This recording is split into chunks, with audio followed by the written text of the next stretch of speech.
Hi అండి, నమస్తే. నేను మీ Eshwari. Welcome to Eshu cooking and vlogs. ఈరోజు మన వీడియోలో శివరాత్రి కదా అండి, అందుకే శివరాత్రి స్పెషల్గా 2 రకాల ప్రసాదం రెసిపీస్ ఈ వీడియోలో చూసేద్దాము. ఇవి ఖచ్చితంగా శివునికి ఎంతో ఇష్టమైన ప్రసాదములండి.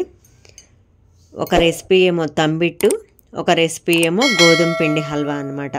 చాలా తక్కువ టైంలో చాలా తక్కువ ఇంగ్రీడియంట్స్ తోటి మనము ఈ రెసిపీని మనము రెడీ చేయొచ్చండి.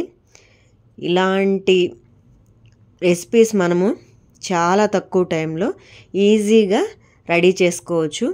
అండ్ అదేవిధంగా ఇది కర్ణాటక స్టైల్లో చేశానండి. వాళ్ళు కంపల్సరీ ఇదే తీసుకుంటారండి, ఎందుకంటే ఉపవాసం చేసే వాళ్ళకి తొందరగా తినగానే వెంటనే ఎనర్జీ రావడానికి ఈ ప్రసాదం రెసిపీ చేసుకుంటారనమాట కంపల్సరీ. అందుకే ఈ రెసిపీ చూపిస్తున్నాను. లేట్ ఎందుకు, మనం వీడియోలోకి వెళ్ళిపోదాం.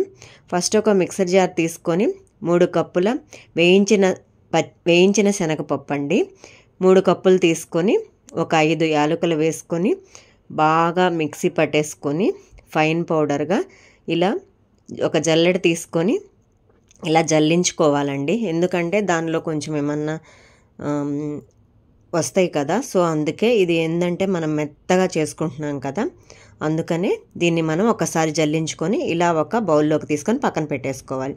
ఇప్పుడు ఇంకొక మిక్సీ జార్ తీసుకొని ఒక కప్పు కొబ్బరి ముక్కలు తీసుకొని మిక్సీ పట్టేసుకోవాలి, వాటర్ యాడ్ చేసుకోకుండా. ఈ విధంగా వీడియోలో చూపిస్తున్న విధంగా దీన్ని మనం పక్కన పెట్టేసుకుందాం. ఇప్పుడు ఇంకొక మిక్సీ జార్ తీసుకొని 2 కప్పుల కొబ్బరి ముక్కలు యాడ్ చేసుకొని ఇలాంటి చిన్న చిన్నగా కట్ చేసుకొని 2 కప్పుల వాటర్ యాడ్ చేసేసుకొని మూత పెట్టేసి బాగా మిక్సీ పట్టుకోవాలి. బాగా ఈ పేస్ట్ని మనము ఒక వైట్ క్లాత్ ఇలాంటిది తీసుకొని దానిలోకి ఈ మన మిక్సీ పట్టాం కదా ఆ కొబ్బరి పేస్ట్ అంతా వేసుకొని ఇలా వీడియోలో చూపిస్తున్న విధంగా ఆ పాలు కోకోనట్ మిల్క్ వచ్చేలాగా ఇలా స్క్వీజ్ చేసుకొని ఒక బౌల్లో పెట్టుకొని పక్కన పెట్టుకోవాలి.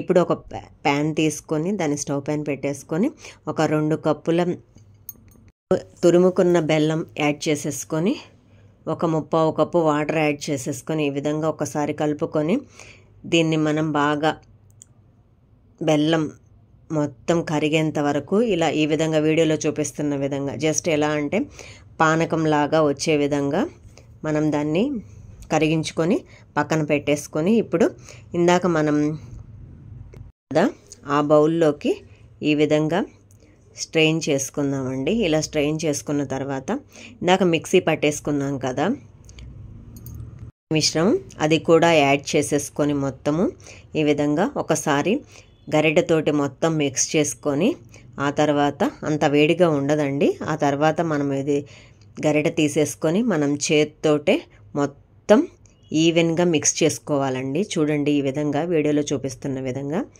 వేడి ఉంటే ఒక నిమిషం 2 నిమిషాలు ఆగండి, వేడి లేకపోతే ఆ విధంగా కలిపేసుకోండి. మొత్తం ఈ మిశ్రమాన్నంతా ఇలా ఈ విధంగా కలుపుకోవాలి.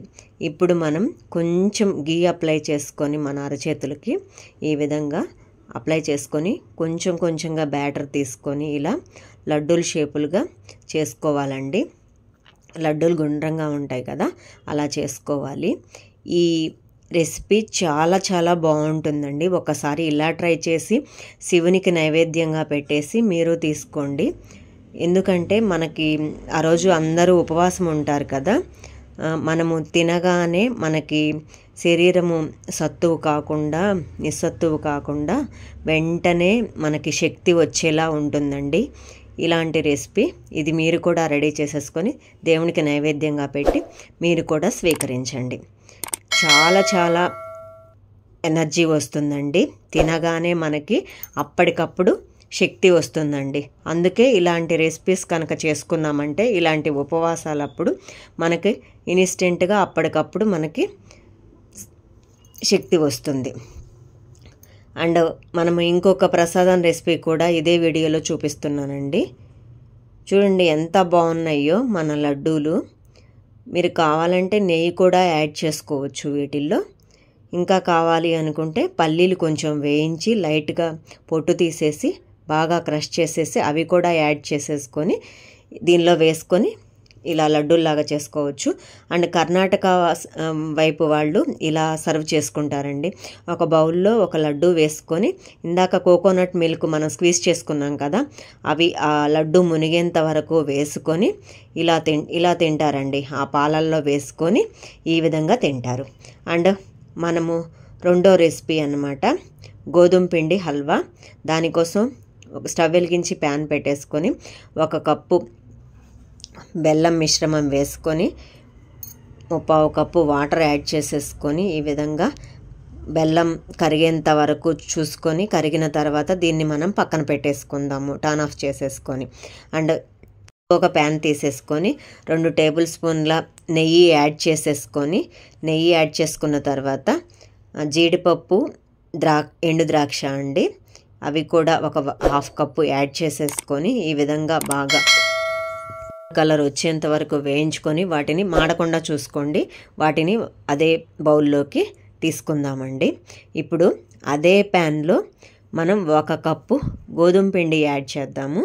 గోధుమ పిండి యాడ్ చేసేసి సిమ్లోనే పెట్టుకొని ఈ విధంగా కలుపుతూ బంగారు కలర్ వచ్చేంత వరకు వేయించుకోవాలి. మీకు సరిపోకపోతే ఇంకొక 1 టేబుల్ స్పూన్ నెయ్యి యాడ్ చేసుకొని ఈ విధంగా ఈ కలర్ వచ్చేంత వరకు వేయించుకొని అదే స్టేజ్లో మనం ఇందాక ఆగరి వాటర్ ఉన్నాయి కదా, అవి స్ట్రెయిన్ చేసేసుకొని మనం ఇప్పుడు దీనిలో వేసుకొని ఈ విధంగా మొత్తం మిక్స్ చేసుకోవాలి. ఎక్కడా ఉండలు లేకుండా ఈవెన్గా మిక్స్ చేసుకుంటే సిమ్లోనే పెట్టుకొని ఈ విధంగా అవుతుందండి. మళ్ళీ ఇదే స్టేజ్లో మీకు కావాలంటే నెయ్యి యాడ్ చేసుకోవచ్చు, లేకపోతే లేదు. అది ప్యాన్ సపరేట్ అయ్యేంత వరకు మీకు ఇలా కలుపుతూనే దీన్ని మనం కుక్ చేసుకోవాలి. ఇప్పుడు మనం వేయించిన జీడిపప్పు ఎండుద్రాక్ష ఉన్నాయి కదా, అవి కూడా యాడ్ చేసుకొని ఈ విధంగా ఒకసారి మిక్స్ చేసుకొని మనం ఇప్పుడు స్టవ్ ఆఫ్ చేసేసుకొని దీన్ని మనం పక్కన పెట్టేసుకొని సర్వ్ చేసుకుందాం. మన రెండో రెసిపీ గోధుమ పిండి హల్వా అండి. చాలా టేస్టీగా ఉంటుంది అండ్ చాలా త్వరగా అయిపోతుందండి. మనము ఏ టైంలోనైనా సరే, అమ్మవారికైనా సరే, ఏ పూజల్లోనైనా సరే ఈ రెసిపీని చాలా తక్కువ టైంలో మనము రెడీ చేసేసుకోవచ్చండి. అండ్ అదేవిధంగా మనం గోధుమ పిండితో ఇక్కడ నెయ్యి యాడ్ చేసేసి చేస్తున్నాం కాబట్టి చాలా బలం ఉంటుంది. ఇలాంటి మంచి రెసిపీస్ కోసం మన ఛానల్ను తప్పకుండా సబ్స్క్రైబ్ చేయండి. Thank you for watching.